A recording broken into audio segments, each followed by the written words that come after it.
Hello everyone. I did have another Silvertowne round with train engine one. A steam engine. 1860 is about when this particular type was common. American steam locomotive 440. This particular one's got a little bit of toning on it.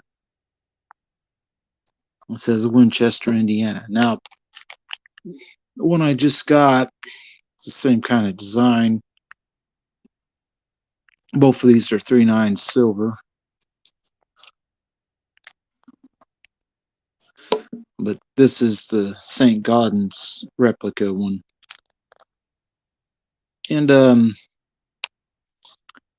they make really nice looking rounds.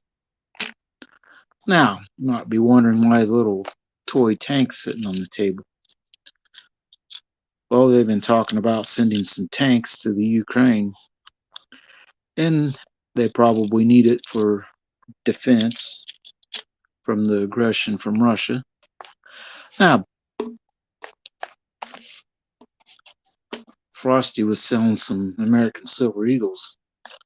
Now, this card was with a Silver Eagle that I bought in 2017.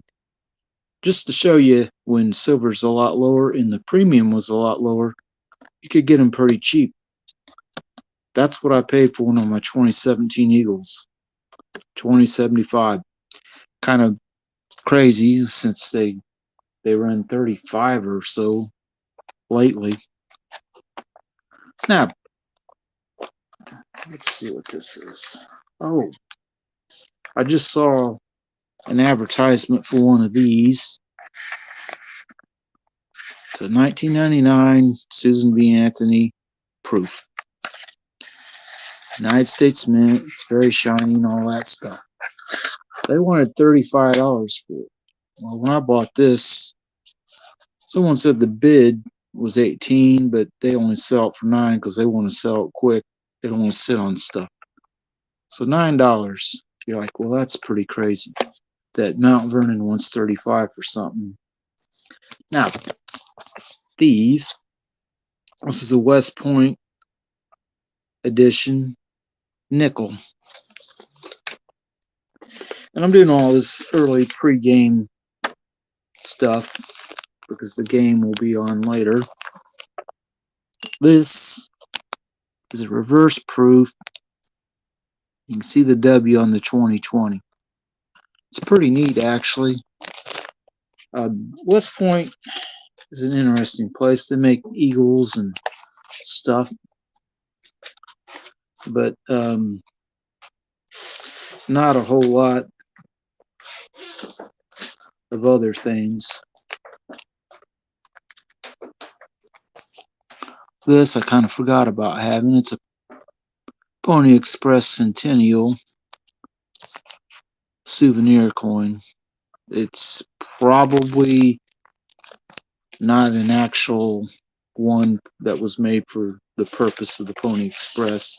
It's a replica, basically. Now, when you're talking about other silver rounds, this Apollo moon landing one here is pretty neat too. Now, it was a 1 ounce, had $19 on this ticket, but it's marked out. Exactly what I paid for it, I don't remember, but it was a while back when silver was much lower than it's been lately. What's in this? United States Liberty coin. Statue of Liberty, 50 cent. Not with the silver one. Now, I don't understand why they didn't make this in silver as well as they did the dollar one. But they didn't for some reason. And if people cut up mint sets all the time, and then you have your little mint set tag for the Denver on this one. It's just kind of a copper or brass piece, about the size of a penny. It's kind of neat. This says United States Mint on this side. And that looks like a key and a scale. It's kind of neat. Now, I do have bought this a while back. Louis Braille 2009 commemorative. It was $26 when I bought it. Its weight and specifications of this is the same as a Morgan or Peace dollar. It even tells you right down here 2673 grams, 90% silver, 10% copper, mintage limit 400 thousandths. And I don't think they made that many.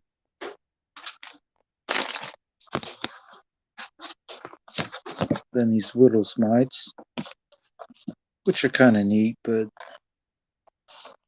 don't pay 40 for them.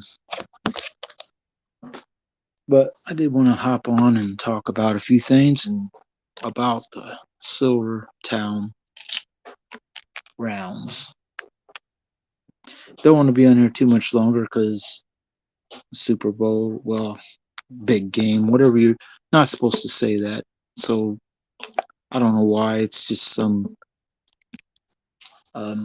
weird thing, but they don't want you mentioning it. They like call it big game if you want. But unless you're advertising on the actual game, I guess those people get to say it, but they don't want us saying it. Now, sometimes people do office polls, or not polls, pools. And we had a couple where I work. Got a little money on it, but not much.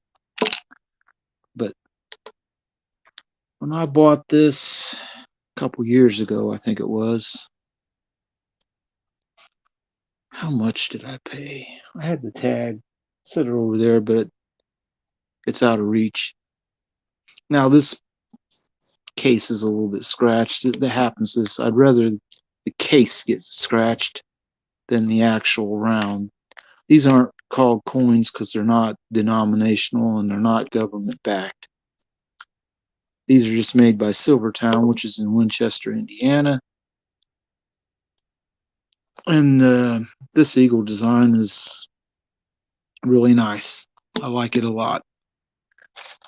But I debated whether I should pull this out of the plastic. I only had 26 into it. And it opens up and there's stuff in here. I mean, you see this right here. If I cut that, it would open, and I'll look at the other side, which will look like this, but it'll be silver. It's a neat little educational set, but I think I'm gonna leave it in the plastic for now. But hoping that everybody has a good time, and if you watch the game, if you go out, go to a bar somewhere, don't get too drunk. Make sure you can get home, and if you do drink, have someone there that can take you home so you don't have to drive. But yeah, this little tank looks a little bit like an M1 in a way, but it's not quite proportional, I don't think. It's slightly different. Plus, this tank, gas tank things on the back, I don't think they usually do that, because on the battlefield, that's a liability. That can be shot up and caught fire and burn the tank up. You don't want that. But generally speaking, what I think Ukraine needs more of than tanks is anti-aircraft missile systems, anti-tank systems, weapons, and lots of small arms, ammunition. I don't think they need a whole lot of tanks, because apparently Russia's burnt through most of their tank supply and they don't have very many left. So I don't know. Anyway, I'm going to go ahead and end this for now, and I'll be ready to watch that game and have some fun. Have a good day.